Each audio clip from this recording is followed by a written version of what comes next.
Hi, welcome again. This is Dr. Howard Pallay talking about optimizing your health naturally through functional nutritional rebalancing. This is my fourth podcast, and the first three we talked about general topics. Now we're going to get into the meat of what my treatment and my therapy is all about and what I want to share with all you out there and teach you how to be healthier and happier and have a better quality of life. You know, when you talk about nutrition, everything starts with the digestive tract. It's where you take the food in, which is the energy, the gasoline of your car, okay? And you eliminate it, make sure the exhaust is coming out properly, it's not big black smoke, okay? So what you eat is critical, but the most critical thing is, does your body digest it? Does it absorb it? Does it eliminate it? Okay? This is what it's all about. Okay? As I said in an earlier podcast, if you put the elixir of the gods in your mouth and you don't absorb it, you have an immortal toilet bowl. So we need to talk about what's going on here. The first issue to understand is that there's a certain similarities between the upper respiratory tract, okay, and the digestive tract. They both are lined with mucosa. Why? Because those are the two of the three areas of the body that deal with things from outside the body, okay? Your respiratory system is breathing your air in, get exposed to pollution and pollen and dust and mites and you can go on, okay? Good things, bad things going into your body, okay? The digestive tract is the same thing, of course. Your body is taking foreign substances in. Is it healthy stuff? Is it easy to digest? Is it easy to eliminate? And that's what we're going to talk about, how this works, and then we're going to talk about certain conditions and what we want to do with them, okay? So, the health of the mucus lining of your intestinal tract is key. If you eat irritating foods, the inflammation builds up, the mucus lining it gets swollen, and you literally get bloated from it, okay? And the inflammation actually stops the digestion, absorption, and elimination, okay? So, what we really want to talk about is how you digest certain things. So you have obviously you have your carbs, have your proteins, have your fats or oils. One of the key things for digestive patients is the pH of the digestive tract. And there are ways to check that, by the way, but I don't really feel that it's all that necessary. As you get older, your body makes less digestive enzymes in the tail of the pancreas. We'll talk about the head of the pancreas and the islets of Langerhorn producing insulin for sugar on another day. But right now, we're dealing with pancreatic enzymes, and there's a whole slew of them. There are some salivary amylase digestive enzymes in the mouth, okay? And these things work on your digestion and break the food down. Then, if your body's functioning healthily, it goes into the small intestines, and there's bumpy areas in the small intestines called the villi. Again, lined with mucous membrane. The villi absorb the nutrients. One of the most fascinating things as a nutritionist over 40 years of practice is, in the early days, we felt that like homeopathic doctors say, like gives you like, unlike gives you unlike. So, in other words, if they want a certain reaction, they give you a minute dilution of something that affects that, even in a negative way, and then it affects it in a positive way. We're not going to talk about the merits of homeopathic treatment. It's not my main area of expertise, although I'm very familiar with it. What I'm concerned with is the understanding that it was always thought that all food has to be broken down into simple amino acids from protein and has to be well digested, well chewed, lots of hydrochloric acid because your body needs acid to digest properly. And then the nutrients get absorbed as small chains. Well, over years of research, people in my field found that we do what's called protomorphogen therapy. we found that glandular tissue extracts can help to heal different organ systems. And this was poo-pooed by the science and medical professions because, oh, no way, you can't absorb like that.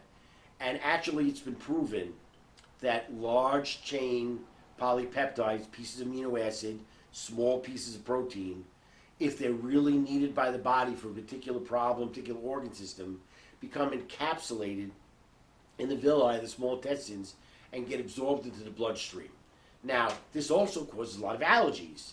That's one of the reasons why people have allergies to things, because these large pieces would get absorbed. But when you want to get nutrients in and to heal a malfunctioning organ, it's found that if you give organ tissues extract from a healthy source, you can heal all kinds of organic problems. It's an amazing thing to watch, and it happens, and it works. So while the medical profession is dealing with the disease theory, everything is disease, not disease, we're dealing with function. How can we get different systems of the function to heal? One of the next ones we're going to keep getting into is hormonal imbalances. Fascinating field that I do a lot of work with, a lot of successful work with, without putting on people on direct hormones. It's not necessary except in extreme cases where they're that sick or they're that broken down because they had a problem for a long time that was not taken care of properly. Okay? So the digestive tract is fascinating. First, we want to eat healthy food. We want to chew it thoroughly. I have people tell me, oh, my father taught me you have to chew every bite 25 times. Well, you know, and the Marines eat like this, okay? I get it, but that's a little bit of an extreme. You do have to chew your food well, but it's more important that you put healthy food in, and it's more important that your body actually digests the food and absorbs it and eliminates it correctly, okay? So we want to put good things in. We've talked about that a little bit in the previous podcast, but now we want to get everything to absorb and we want to heal the digestive tract.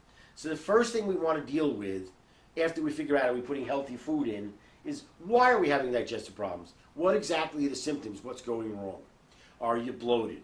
Are you having loose bowel movements? Are you constipated? Are you gassy? Are you having burning and irritation up here on the top of the stomach? Okay? These are some of the major things that we deal with nutritional therapy, functional nutritional rebalancing for people with digestive issues. And again, how do you treat more involved problems if the person is not digesting, absorbing, and eliminating? So in the good nutrition, everything starts with diet and digestive tract. So that's what we're starting with. Now, everybody needs hydrochloric acid. One of the problems is it goes down naturally as we age. But it goes down even faster when people eat crappy diets that require a tremendous amount of energy, pancreatic enzymes, and hydrochloric acid to digest. So you want to eat things that your body can digest normally and naturally. And let's talk about that a little bit. When you eat a healthy meal, okay, it's supposed to take an hour and a half to 2 hours for your body to fully digest it. As we get into sugar problems, we'll explain a little bit more about it. But if you eat a crappy meal, and I mean a really crappy meal, we're talking about, how about some ring dings and some yodels and a chocolate bar and some, some cereal coated with sugar and milk and then a soda. All of these things require very little digestion. The sugar, which is going to go in and be an energy source, but it's too much of it, goes into your body in 15 minutes to a half hour. It doesn't require a lot of digestion, and it's highly, highly irritating, okay, and inflammatory. And that's a lot of things we're going to talk about. It's about inflammation of different organ systems, inflammation of mucus lining, inflammation of the digestive tract. So we want to put healthier food in. One of the things to understand is that a healthy diet includes water, soup, a healthy protein like a fish, and especially green leafy vegetables, not excessive amount of raw food, and eating a salad doesn't make you healthy. As a matter of fact, it makes you a salad-arian.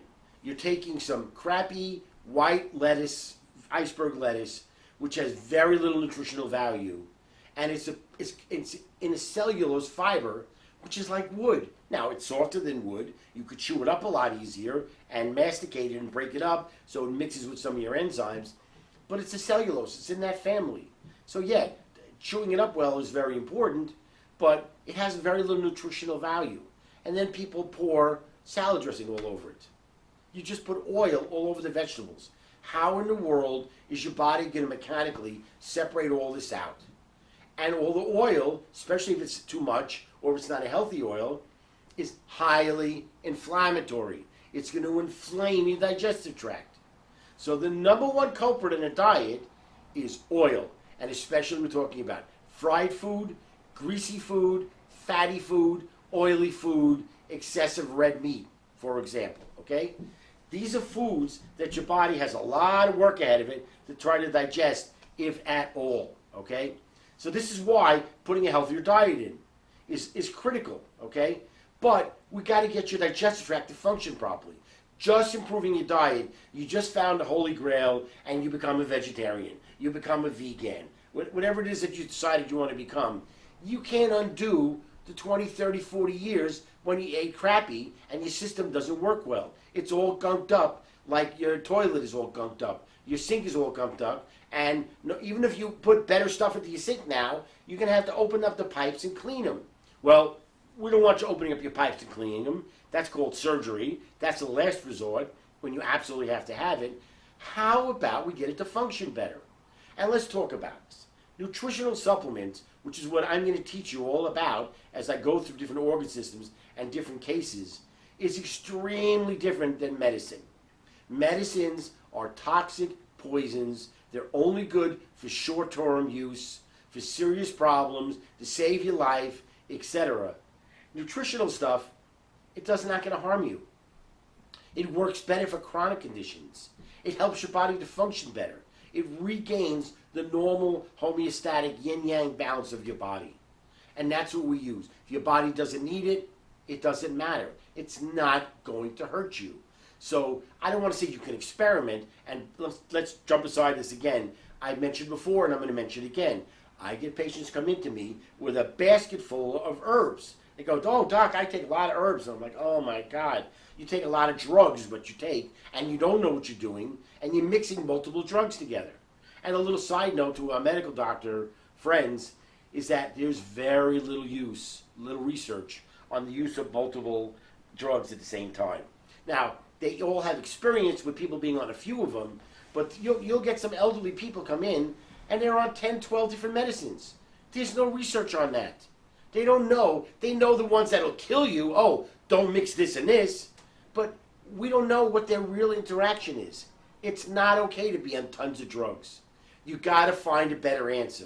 You got to heal things and then go back to your doctor and say, hey, doc, I'm doing well. When I've been doing well for a few months, how about we try cutting back and getting me off some of these drugs? I want to take care of myself and be happy more naturally. I'm not saying I'm not going to take what you think I need, but can we take less? Doctors don't like to take people off of things. You have to proactively go to your medical doctor and say, look, I'm eating better, I'm losing weight, I'm healthier, I feel better, I'm taking vitamins, I'm eating healthy food. I want to start cutting back on my medicines, if possible, with your help, doc, okay? So, you see the picture we're talking about. We're trying to get your body to heal, to function better. Drugs don't heal you. They don't make your body function better. They just do something that has to be done because your body's not functioning well. It's a whole different way of looking at what the medical profession does, okay? So with the digestive tract, you have to have a little bit of normal hydrochloric acid. We very rarely add hydrochloric acid supplements. They do exist. I have used them, but we don't use them all that often, okay? Because if you already have serious digestive problems, the acid can be irritating, even though in the long run it's good for you. A lot of people have unknown mild ulcers, and the hydrochloric acid will irritate that, even though in the long run, having the proper acid-alkaline balance will make you digest better and heal ulcers, okay? So, we want to get more enzymes in. To take the pressure off the pancreas, we put people on pancreatic enzymes, okay? Some of them are completely natural and organic and plant-based. Some of them are animal-based, but you need them temporarily because there are certain enzymes that you cannot get out of a plant-based. Some of the sources for plant-based enzymes are the papain enzymes from papaya, bromelain from pineapple, but there's a lot better stuff out there, and I have specific digestive enzyme supplements that I like to use. But more importantly, is this inflammation of the mucus lining, inflammation of the villi, okay? You're bloated, you're gassy, you have loose bowel movements because your body knows it's toxic and it's trying to clean itself out, okay? So the first thing we do with that, besides enzymes, is we go to probiotics and we go to things that cool down the mucus lining. The number one thing I like to cool down the mucus lining is DGL, deglycerinized licorice extract. In the right dose at the right time. We don't take that forever, by the way. You could take enzymes for a long time. I don't want people on DGL forever because it's just not necessary. When things are better, we like to get off of some of these things as we're eating a healthier diet, okay? We mentioned probiotics. Let's talk about that a little bit. There's a lot of talk about it. I've been putting people on probiotics for over 40 years. I'm very glad that everybody's talking about it now, but there's a lot of misinformation. First of all, the dose is not important. It's an exposure. It's a wash. The best time to take probiotics is at bedtime so that it goes through your digestive tract undiluted by food and water, okay? It's okay to take it in the morning. It's better on an empty stomach, by the way. You can take it on a full stomach, but you'll get better effect. The dosage is not critical. It can be millions or billions of organisms. There's different kinds of probiotics, but the most important one is acidophilus. And it should be in a capsule that blocks absorption until it gets into the intestines. Otherwise, your stomach acids will break up the capsule and break up the probiotic, and you'll get much less benefit from it. Is it good that they put it in yogurt now? Of course. Yogurt had it naturally in the old days before they pasteurized and sterilized everything, okay? So the fact that they put it back in is great. But in a therapeutic model of us treating digestive issues, it's actually not strong enough, and we like a supplement. You can get liquid, you can get powdered, you can get chewable. I like capsules because they make sure it releases lower down from a high quality company, okay? Acidophilus and probiotics, by the way, should be refrigerated when possible. Doesn't have to be refrigerated, just for long-term use. And it's not good in hot situations. Don't leave it in your car when you go play sports and want to come back to the car and take your probiotics, okay? Don't carry the whole bottle, in other words. If you have a few of them, it's not dangerous, but it'll have a lot less effectiveness if it's sitting in a car that's getting to 80, 90 degrees because of the greenhouse effect in the car. It's not going to hurt you, though. You're just going to get less benefit from it, okay? No vitamins should really be in a hot car. Every vitamin does not have to be refrigerated. They will last longer. It's really not necessary. But probiotics should be somewhat refrigerated, okay? Now we step over the side to one of the most common problems in my family, but in most of America as well, is not digesting fats, okay? This is a very complicated, at the same time, a very simple thing. And I'm going to explain it to you so you understand. The gallbladder is a little green organ that sits in the bottom of the liver on the right side here, okay? There are ways to check for gallbladder. We'll talk to you all about that when we get into the diagnostic a part of my podcast at a later date. But let's say you have a gallbladder problem. You've been diagnosed with it from an ultrasound. It runs in your family. You figured it out. A good doctor figured it out. But let's talk about what's going on there. The gallbladder stores bile made from the broken down hemoglobin of red blood cells. In the liver, it forms bile salts. It's deposited into the gallbladder, and then it's released through the gallbladder duct and into the small intestines. And what it does is it helps you digest fats. But you need to understand how that happens. Let's say you're a mechanic and you're working on cars all day and you're not wearing gloves like most of them do nowadays. Your hands will get greasy and oily by the end of the day. Can you wash off the grease from a car with water? No, you can't. What do you use? You use soap. What does soap do? Soap is an emulsifier. What that means is The soap mixes with the grease and allows the grease and soap mixture to then be mixed with water and to be washed away. Okay? One of the curious things is the pancreas, the tail of the pancreas, makes something called lipase. Lipase is a fat digesting enzyme. But here's the quirky thing about it. It's going to digest fats and oils, and yet it's a water-soluble substance. So it works in an aqueous or water-based medium, and yet it digests fats. How does it do that? Well, the bile salts do that. They act like soap, and they emulsify or mix with the oils and other fatty substances in your diet and allow the pancreatic enzymes to then digest them so you can absorb the good nutrients. If the oils are not digested, they cause cramps and inflammation and bloating. They cause formation of stones. The gallbladder duct gets clogged, and one day it may need to be removed, which doesn't fix the problem. It fixes the source of the pain. If you don't have a diseased gallbladder, I don't know why they can't just remove the stones and leave your gallbladder. People have to eat a better diet. And this is one of the problems with going to too many restaurants, especially fast food restaurants, where everything is fried. You go down south, everything is fried. All this fried food is terrible food for you. It's very hard to digest. It's very hard to absorb and metabolize. It causes cramping, and then it causes elimination problems as well. Okay? So it's absolutely critical. We use a number of things, a beet extract, beet leaf extract, and we use a milk thistle plant extract to help clean the liver and gallbladder complex and stimulate bile flow and improve fat digestion and metabolism. We're going to get into other digestive issues, but I want to finish this particular podcast group with elimination. Fiber is very important. There's two main kinds of fiber. There's insoluble fiber and soluble fiber. Insoluble fiber means your body doesn't actually digest it at all.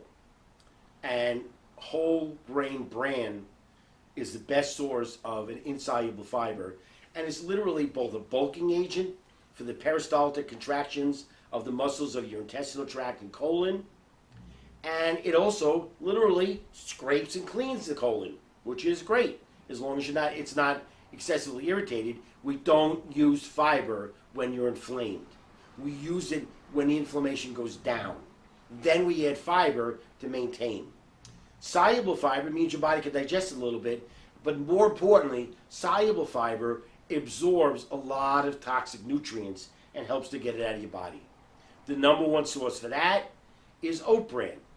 I like people to mix oat bran and wheat bran, a heaping tablespoon of each, and just every morning, a little bit of fiber, unless you're having an inflammation problem. You get fiber from good vegetables, especially things that are stringy and fibrous, which is, again, the green leafy vegetables. Everything comes back to green leafy vegetables. So you'll get a lot of natural fiber. You don't really have to add fiber, but if you're going to do it, this is what you do. A bran muffin is okay, I guess, except it's sugar and oil and eggs, and it's not as healthy as it's cracked up to be. If you really need fiber, that's what you do, okay? Metamucil and other are usually psyllium seed extracts. They are a mucousy agent which will push your bowel movements through, but it's really not as good as a good wheat bran, unprocessed Miller's wheat bran, and an oat bran mixed together is the best source of insoluble and soluble fibers. We'll get back into digestive issues a little later on. That was the beginning primer on it. We'll get into specific conditions and stuff. Probably the next topic we're going to go into is sugar problems.